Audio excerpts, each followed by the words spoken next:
cashmere price indicator relates to the price of superfine wool in Australia.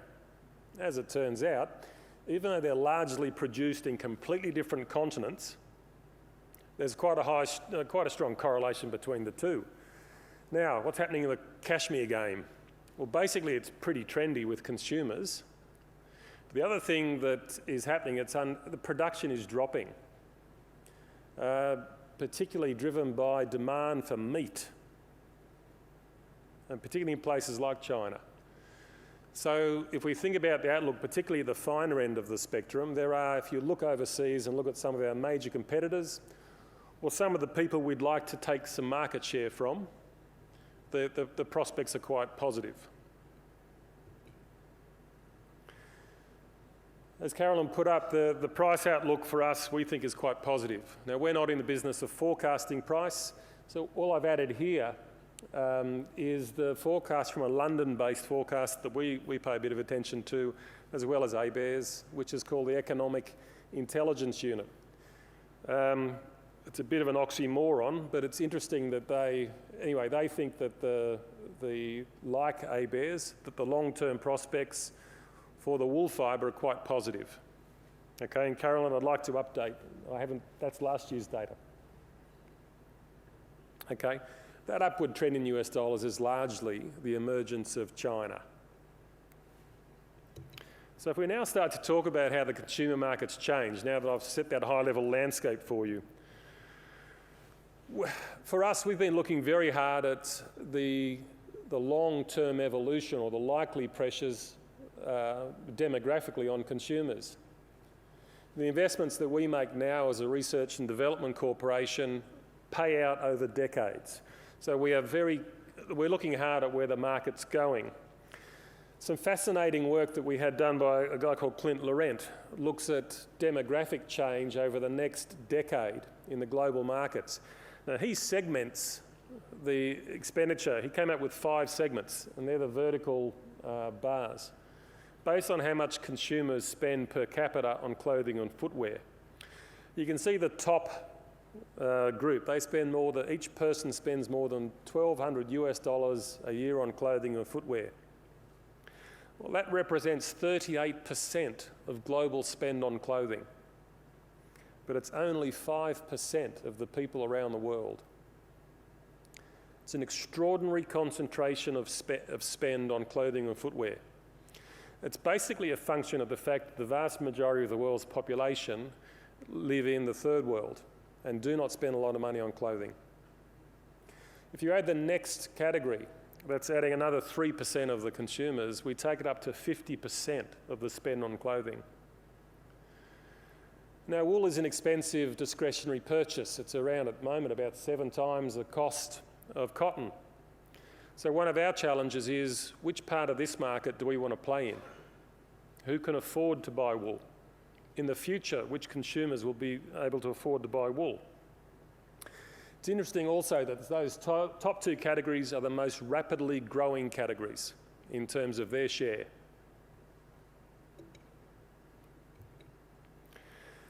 Going a step further, now let's look at our traditional markets and some of the new markets. And just as Carolyn's presentation was a tale of 2 fibres, in a sense, cotton versus wool and the different drivers, the wool industry's prospects are very much a tale of the old world and the new world. This overhead shows the projected growth in spend on clothing and footwear on that x-axis, the bottom axis, over the next 10 years. The y-axis shows how much of that growth is going to be captured by those top 2 categories, the wealthy, the people that spend more than $900 US a year on what they wear. So if you look at, for example, the old world, here are our traditional markets. If you look at what the average annual rate of growth in consumer spend on clothing will be in those markets over the next 10 years, or as forecast, it's about 1% per annum. Some of the markets, some of our traditional top 10, are forecast to decline. Places like Spain have negative population growth. One of our big challenges in the next decade is Japan. But by comparison, if you look at the emerging powerhouses, the so-called BRICS, And by the way, the size of the symbol, the size of the circle is the projected spend by consumers on clothing in 2021. And you notice that the Chinese market is forecast to be as big as the US market. The BRIC nations are forecast to grow at about 5% per annum over the next decade. These are increasingly important for us. Now, I've mentioned the luxury end of things, or consumers who are spending a lot of money.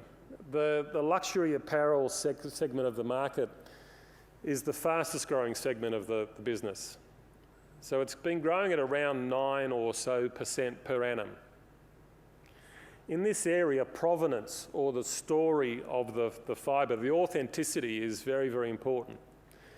And also consumers pay a premium to be guaranteed a good quality outcome. And as I'll mention in a minute, that also relates to environmental and ethical outcomes. But the key point is the one at the bottom. If you have any doubts about the emergence of Asia in driving industry, particularly ours, the Chinese consumers are absolutely driving the global luxury market. The most telling statistic is the bottom bullet point. 1/3 of all the luxury item purchases in the European Union are by Chinese tourists. It's extraordinary. They are the second largest consumers of luxury items. So for us as an industry, for AWI as a R&D company, for Woolmark in the marketing, these are some very important strategic observations in terms of where our consumers will be and what part of the market they occupy. But it's not just wealth. With wealth also comes the ability to be moralistic about your fibre choices, because you can afford to be discretionary about whether you buy, let's say, a fibre that you think is ethically better, or drive a hybrid Lexus. Porsche are releasing hybrids now. A couple of years ago, we had a company called Publicis Europe do a study for us on the mega trends that are affecting fibres and fibre choices. And one of the things that they strongly concluded was it's this desire to lead a lifestyle of health and sustainability is an absolute mega trend, and it affects food, fibre, transport choices, etc. A full 7 of the 14 individual trends they pointed out relate to your ability or preference for environmentally and ethically assured products. This is a fundamental thing that's affecting wool, but it's also affecting cotton. Comes back to this social license issue that consumers are prepared to invest in. The wool industry is having to react, to respond to these challenges, particularly from what you might call the fringe of that consumer megatrend, particularly non-governmental organisations who want to influence the retailers and the supply chain. A classic example is Made By. Made By is just one of the many existing design tools that have come in. These are fibre rating tools. So they rate cotton, they rate polyester, acrylic. Various tools, as you can see from this symbol, go various ways through the supply chain. Some of them, if this works, some of them go cradle to grave. Some only deal with on-farm. So a whole bunch of them, like Made By, Ecometrics, Eco-Index. Life cycle analysis is a key part of it. So how do Made By rate wool? Well, Made By have 5 classes and a 6th for non-rating. Well, wool is rated in the worst possible rated category, up here. Recyclables in the top. Cotton is up here. Okay, things like acrylic gets a better rating than wool on their Eco-Index. It's extraordinary. So part of our challenge has been to understand what they're doing, engage with them. So there are 6 component parameters, including land use efficiency. This is where cotton also falls down. In their measure of land use efficiency is kilograms per hectare, and they're comparing a synthetic factory with a farm. If we were to increase our productivity from our farms on a kilograms per hectare basis, what would happen to erosion, ground cover, etc.? So wool scores badly on a lot of parameters. Sheep produce a lot of methane. They claim scouring is highly toxic. They claim that the chemicals that farmers use are highly toxic. Also, it needs a lot of land to produce a kilo. In our discussions with them, we believe a lot of the data they've used is very poorly selected, non-representative and old. It was done by a US-based consultancy firm. So part of our challenge is to engage with these guys as an industry. That's part of our long-term earning a social licence. But one of the challenges is this is going mainstream. So Made By's index became the Nike Materials Index, and it's now become the Sustainable Apparel Coalition's HIG Index.